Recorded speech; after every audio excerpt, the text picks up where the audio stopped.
Assalamualaikum warahmatillahi wabarakatuh. Yang saya hormati, Ibu atau Bapak dosen penguji tugas akhir. Yang saya hormati, Ibu Fitriana Destiawati selaku dosen pembimbing materi. Yang saya hormati, Ibu Jikriah selaku dosen pembimbing teknik. Pertama-tama, marilah kita panjatkan puji dan syukur kehadirat Allah Subhanahu wa taala karena atas rahmat dan karunia-Nya saya dapat melaksanakan presentasi serta demonstrasi aplikasi tugas akhir pada hari ini dalam keadaan baik. Perkenalkan, nama saya S.J. Maulana Nantarian, mahasiswa program studi Teknik Informatika, Universitas Indra Prasta, PGRI. Pada kesempatan ini, saya akan mempresentasikan sekaligus mendemonstrasikan aplikasi yang telah saya kembangkan sebagai bagian dari penyelesaian tugas akhir saya yang berjudul Sistem Pakar Deteksi Dini Wilayah Rawan Demam Berdarah di Kelurahan Tengah menggunakan metode forward chaining. Baik, selanjutnya kita akan masuk ke demonstrasi aplikasinya. Di sini ada beberapa software yang kita gunakan. Yang pertama itu adalah MPP untuk connecting ke localhost-nya. Pertama kita jalankan terlebih dahulu. Apache-nya kita start. Terus MySQL-nya juga kita aktifkan. Kalau sudah terhubung dia in-nya hijau ya teman. Setelah sudah, kita buka ke Google Chrome, kita ketik localhost. Oke, setelah masuk ke phpMyAdmin, kita tinggal import yang sudah kita kerjakan. Kita masukin database-nya.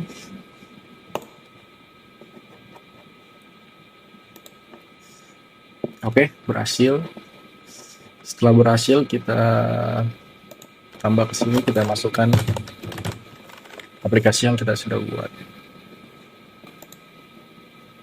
Oke, kita masuk ke tampilan menu login.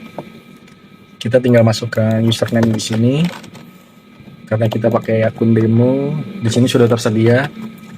Masukkan username admin, passwordnya admin 23. Setelah itu tinggal pencet login. Baik, di sini kita akan masuk ke menu login.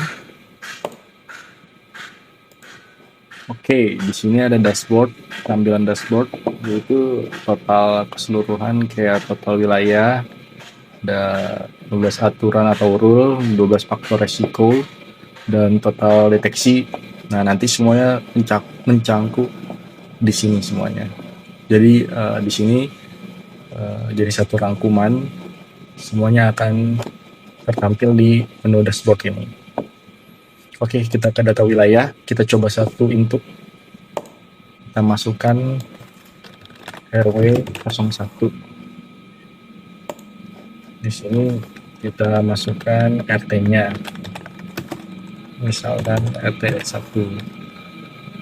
Oke, jadi di deskripsi ini kita akan memasukkan data hasil dari monitoring ibu-ibu kader Dawis Jumantik yang dilakukan pada saat PSN. Oke, misalkan di RT 1 RW 1 tidak ada Jumantik dan wilayah kebersihan udah bagus. Nah, namun mereka tidak tahu solusi awalnya nih, penanganan awalnya gimana. Jadi kita coba strip dulu aja.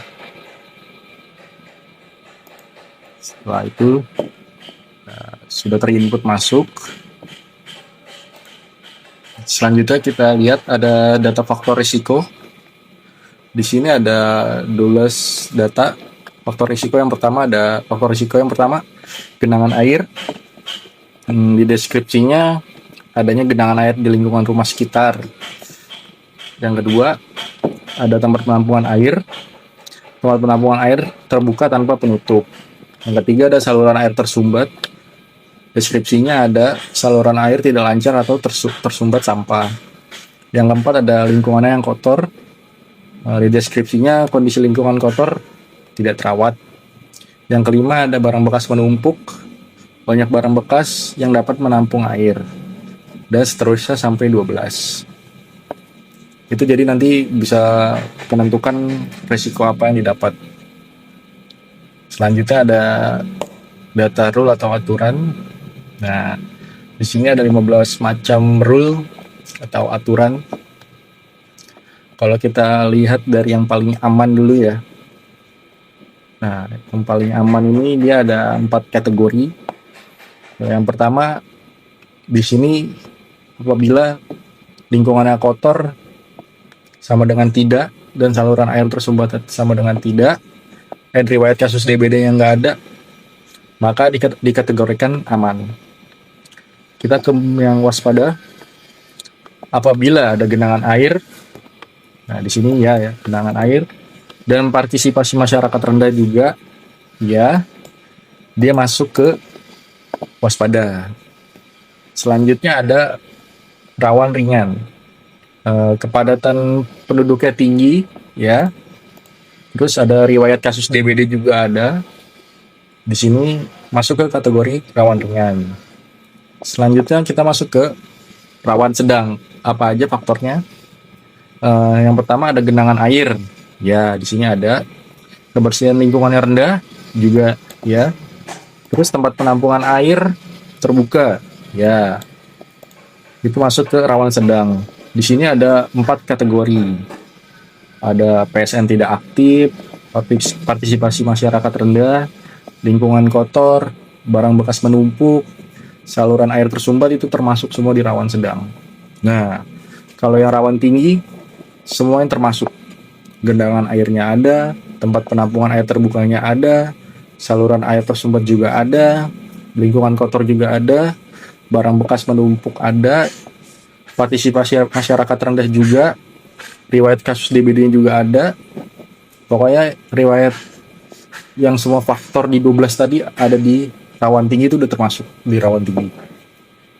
Oke, kita coba ke konsultasi dulu ya. Nah, ini yang tadi di RW 1, RT 1. Kalau misalnya keterangan kadernya tadi di sini kan tidak ada jentik dan wilayah kebersihan sudah bagus. Namun, kalau sesuai faktanya, kita bisa konsultasi di sini. Tadi tidak ada jentik dan wilayah kebersihan sudah bagus. Oke, kita masukkan.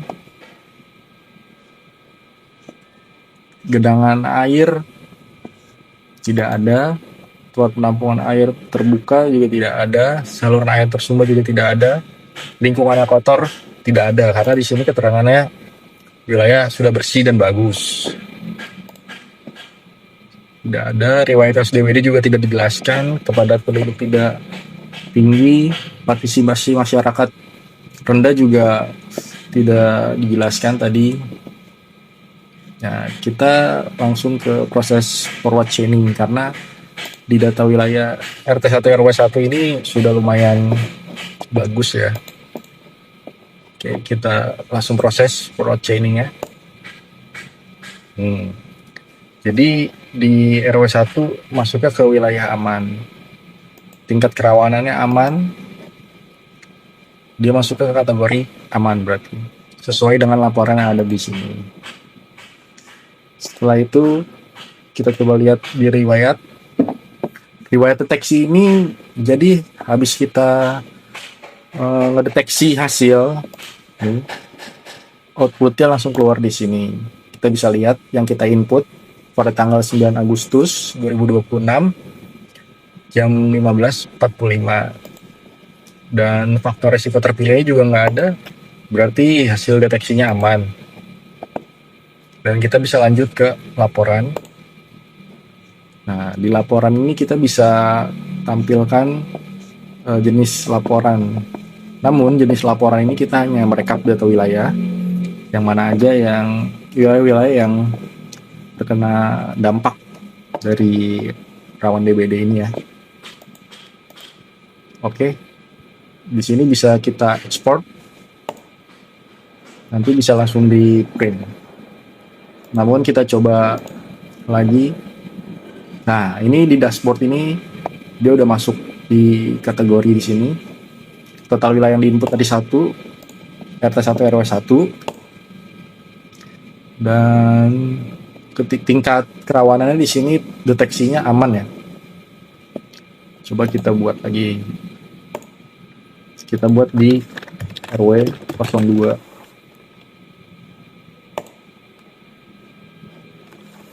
Masuknya di RT 08.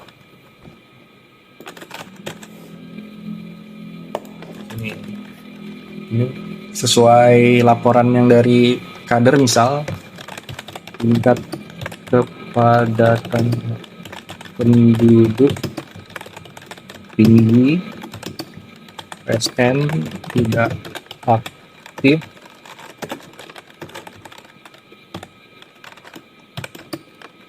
saluran air tersumbat. Kita coba sesuai yang ini ya, simpan. Oke, udah masuk datanya. Kita langsung masuk ke konsultasi.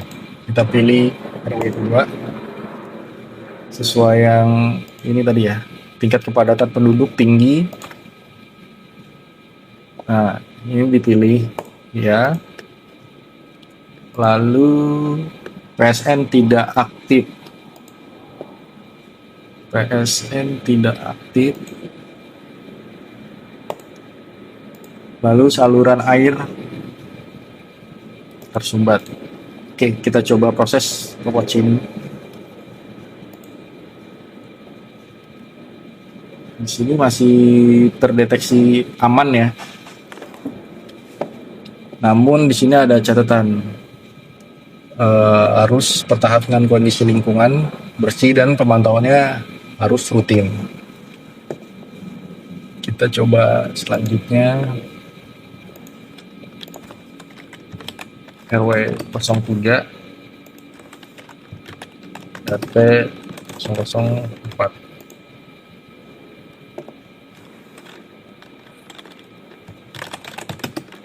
Banyak jentik, kita coba.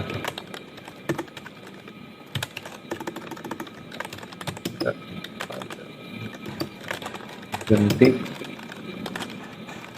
yang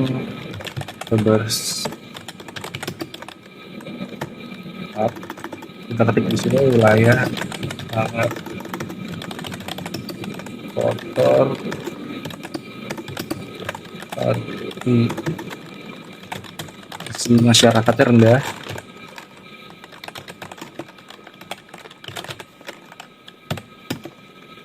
PSN juga tidak aktif. Kepadatan penduduknya juga tinggi ya. Kita coba.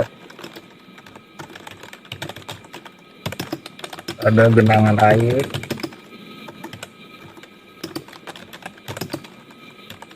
Ada juga penampungan air terbuka.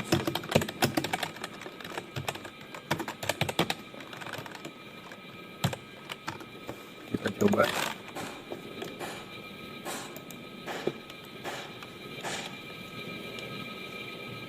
Ke konsultasi. Tadi kan ada genangan air, penampungan air terbuka, saluran air tersumbat, lingkungannya kotor, kepadatan penduduk tinggi, partisipasi masyarakat juga rendah. Kita coba ya. Jadi proses Purwacineng ini langsung mendeteksi bahwa wilayah tersebut cukup tinggi ya, karena sesuai dengan yang tadi di sini. Oh maaf, ini masuknya ke RW 3 ya. Kita coba ulang ke RW 3.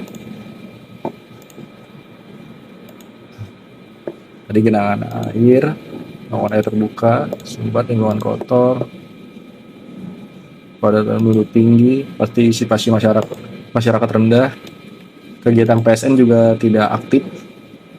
Kita coba proses Purwacineng ya. Jadi RW 3 RT 4 ini terdeteksi wilayah rawan tinggi. Jadi semua faktor atau role-nya di sini masuk ya.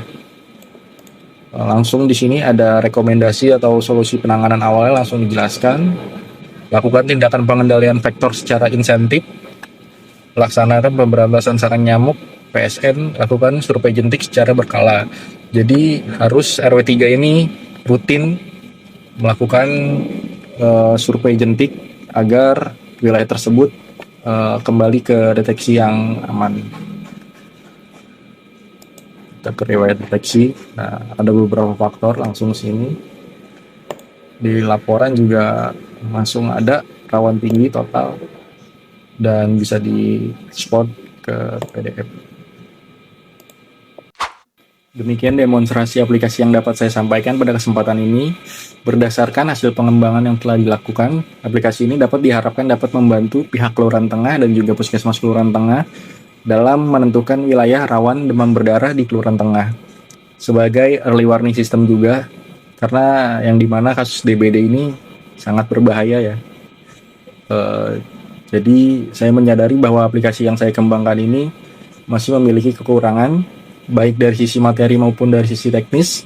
Oleh karena itu, saya sangat terbuka terhadap kritik, saran, dan masukan Ibu Bapak dosen penguji untuk dapat menjadi bahan evaluasi dan penyempurnaan tugas akhir ini.